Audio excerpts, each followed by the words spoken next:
আসসালামু আলাইকুম। রুবে blog neuro page থেকে শুভ সকাল। সবাই কেমন আছেন? বিমল দা ভালো আছেন?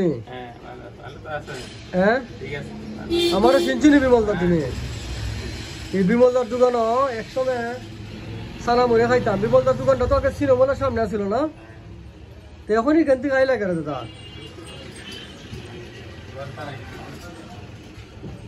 অভিগঞ্জের এমন কোনো মানুষ না যে বিমল দার দোকানে সানা মুড়ে খাইছে না করিয়া।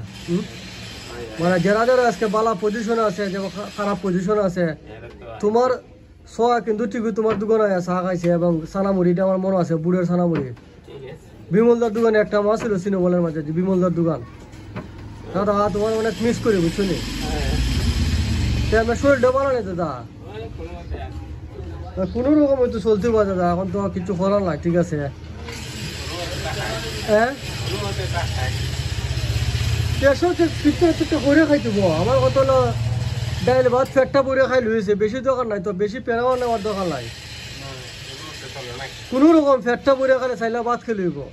ঠিক আছে, আর কিছু লাগে না। অনেক মনে করে জিজ্ঞাসা ভালো আসুনি ভাই, আসি কোনো রকম তাক লইছে। তো দাদা তোমার সার ব্যবসা কর নাকি? তা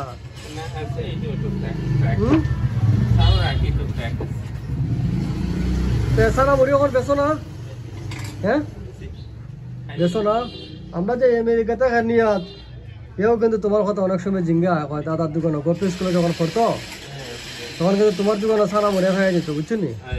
এরপরে আমরা আবার এদিকে আলফু ভাইয়ের ফোলা ফয়সল সব সময় ছিল, বুঝছি। তো অভিমন্যের এমন কোনো মানুষ না যে বিমলদার দোকানে সারা মরে খাইতো না করে।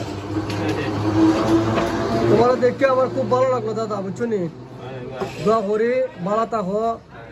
আর ওই যে তোমার দাদা দেখছো নি, এই যে দাদা ব্যবসা বাণিজ্য করতেছে, আর ইনশাল্লাহ দেখাই বলে। ঠিক আছে, দাদার লাগে দোয়া করবা ইনশাল্লাহ।